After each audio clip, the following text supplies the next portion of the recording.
हरे कृष्णा।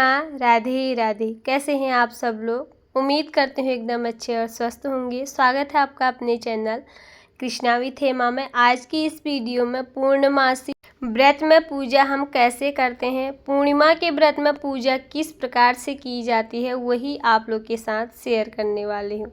12 मई सोमवार को है वैशाख पूर्णिमा। अगर आप पहली बार पूर्णमासी का व्रत रखना चाहते हैं तो इस दिन से रख सकते हैं।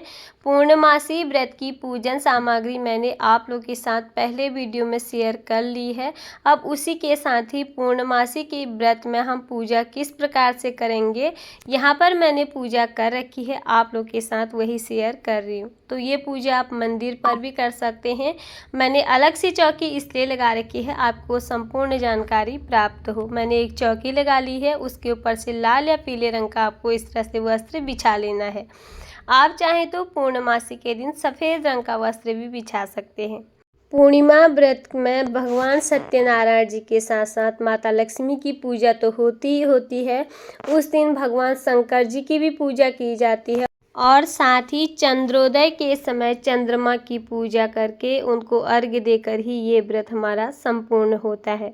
तो अगर आप पहली बार पूर्णमासी का व्रत शुरू कर रहे हैं तो उस दिन आपको कलश की स्थापना करनी होगी। तो कलश स्थापना के लिए हमें चाहिए सफ़ेद चावल। मैंने चावलों में थोड़ी सी हल्दी मिला रखी है। यहाँ पर अष्टदल कमल बना लिया, उसके ऊपर से हम कलश रख लेंगे। जो भी आपके पास हो, स्टील का कलश ना रखें आप, और उसको कंठ तक जल से भर लें। उसमें थोड़ा सा गंगा जल मिला लें। उसके कंठ में आप कलाव रूपी वस्त्र आपको जरूर से बांधना है और स्वास्तिक कलश में बना लेना है। जो भी कलश में सामग्री डाली जाती है वो सभी सामग्री हम इसमें डाल लेंगे। ये संपूर्ण पूजन सामग्री मैंने आप लोग के साथ पहले वीडियो में शेयर कर रखी है, प्लीज़ उस वीडियो को आप ज़रूर से देख लीजिएगा। तो यहाँ पर मैंने कलश में सामग्री डालकर 2 पुष्प डाल लिए हैं और उसके चारों तरफ से लगा लेंगे हम पल्लव। आप चाहे तो अशोक के लगा सकते हैं और आम के भी लगा सकते हैं। मैंने यहाँ पर अशोक के पत्ते लिए हैं। उस पत्तों की संख्या 5, 7, 11, 9 कर सकते हैं और उनमें भी अच्छे से मैंने चंदन और रोली से तिलक कर लिया है और उसके ऊपर से रख लिया है चावल से भरा एक पात्र, जिसमें हम दीप कलश की स्थापना यहाँ पर करेंगे। आप चाहे तो यहाँ पर श्री कलश की स्थापना भी कर सकते हैं। जटा वाला जो नारियल रखा जाता है उसे श्री कलश की स्थापना कहा जाता है। मैं यहाँ पर दीप कलश की स्थापना करके मैंने आपको दिखाया है। अब थोड़े से चावलों का आसन देते हुए भगवान विष्णु नारायण जी की हम तस्वीर को विराजमान करेंगे और साथ ही उस दिन होती है भगवान शंकर जी की पूजा। गणेश जी की हमने अलग से स्थापना इसलिए नहीं करी क्योंकि गणेश जी हमारे फोटो पर पहले से ही विराजमान है। तो अगर आपके पास गणेश जी की इस तरह से तस्वीर ना हो तो आप सुपारी स्वरूप गणेश जी की स्थापना जरूर से करें। कोई भी पूजा में सबसे पहले गणेश जी की पूजा की जाती है। अब पूजा से पहले सभी देवी देवताओं का कराया जाता है स्नान। हम भाव रूपी यहाँ पर स्नान कराएंगे। थोड़े से गंगा जल के छींटे लगा लेने हैं तस्वीर में, इस तरह से हमारा स्नान हो जाता है। इसी के साथ ही अगर आप पहली बार पूर्णमासी का व्रत कर रहे हैं तो माता लक्ष्मी के लिए आपको लाल चुनरी नहीं लाकर उन्हें उड़ा सकते हैं। वस्त्र स्वरूपी कलावा भी उन्हें समर्पित कर सकते हैं। भगवान सत्यनारायण जी को हम यहाँ पर पीला जनेऊ समर्पित करेंगे। भगवान शंकर जी को सफ़ेद जनेऊ हम चढ़ाएंगे। माता लक्ष्मी के लिए आप नई चुनरी नहीं है आपके पास तो आप उन्हें वस्त्र स्वरूपी कलावा भी समर्पित कर सकते हैं। इसके साथ ही हम एक धूप भी प्रज्वलित कर लेंगे।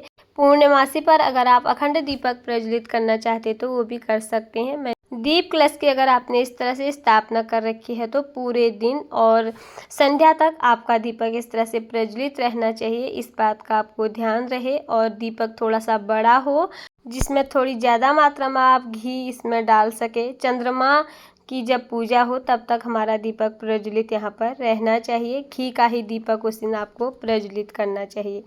पूर्णिमा के दिन सफ़ेद रंग का महत्व होता है। आपको अगर सफ़ेद पुष्प उस दिन मिल जाए तो सफ़ेद पुष्प ही भगवान जी को समर्पित करें। माता लक्ष्मी को लाल फूल, माता पार्वती को भी आप लाल फूल समर्पित कर सकते हैं। भगवान सत्यनारायण को तुलसी पत्र आपको ज़रूर से चढ़ानी है। पूर्णमासी के दिन भी तुलसी पत्र तोड़े नहीं जाते हैं। भगवान शंकर जी को आप अगर बेलपत्री आपके पास है तो वो समर्पित कर सकते हैं। उसके बाद सबसे पहले हम यहाँ पर भगवान श्री गणेश जी को तिलक करेंगे लाल रोली से। माता पार्वती को, लक्ष्मी माता को हम लाल रोली से ही तिलक करेंगे। भगवान शंकर जी को पीले चंदन से, आप चाहे तो सफ़ेद चंदन भी उन्हें समर्पित कर सकते हैं। और भगवान सत्यनारायण जी को भी हम पीले चंदन से ही तिलक कर देंगे। अगर आपने पूर्णमासी पर अखंड दीपक प्रज्वलित कर रखा है तो आप यहाँ पर एक दूसरा दीपक भी प्रज्वलित कर सकते हैं, जिससे आप भगवान जी की आरती उतार पाएँ। पूर्णिमा का जो व्रत होता है वो पूरी तरह से ही संपूर्ण होता है। इस व्रत को करने से सारी मनोकामनाएं पूर्ण होती हैं। अगर आप उस दिन व्रत ना भी कर पाएँ तो घर में पूजा जरूर से करें। खीर या आटे की पंजीरी बनाकर भगवान सत्यनारायण जी को भोग लगाएं। चंद्रमा की पूजा करें। चंद्रमा को भी अर्घ्य आपको उस दिन जरूर से देना है और चंद्रमा को भी खीर का आपको भोग लगाना है। इस दिन आप सफ़ेद चावलों की खीर बनाकर भोग लगाएं। आटे की पंजीरी का भोग लगाएं। सफ़ेद मिश्री बतासों का भोग आप लगा सकते हैं। केले का भोग लगा सकते हैं। दूध से बनी मिठाई का भी भोग आप उस दिन लगा सकते हैं। भगवान सत्यनारायण जी के भोग में तुलसी पत्र जरूर से डालें। भगवान शंकर जी को आप बिना तुलसी पत्र डाले हुए भोग समर्पित करें। उसके बाद हमें पढ़नी है व्रत कथा। हाथ में थोड़े से चावल और पुष्प लेकर हम यहाँ पर सत्यनारायण व्रत की कथा पढ़ेंगे। अगर आपके पास कथा की इस तरह से पुस्तक नहीं है तो आप मोबाइल में कथा लगाकर इस तरह से कथा सुन सकते हैं।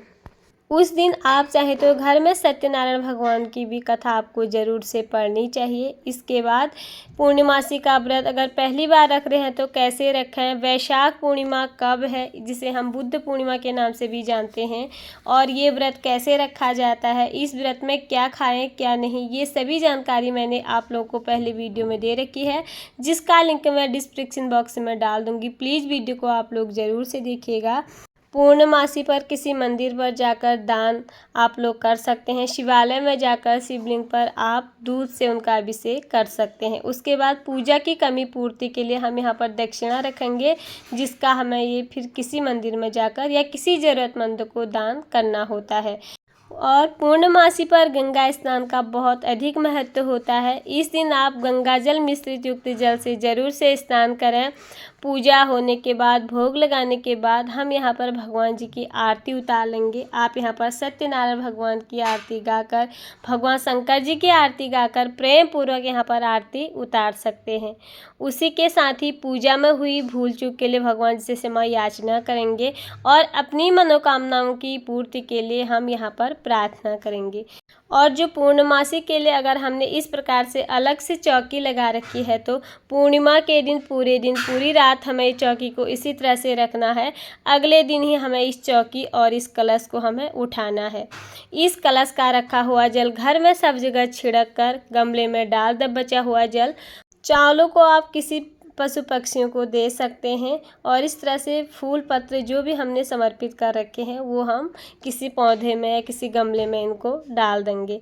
इसी तरह से पूर्णिमा व्रत की सरल पूजा भी मैंने आज आप लोग के साथ वीडियो में शेयर की।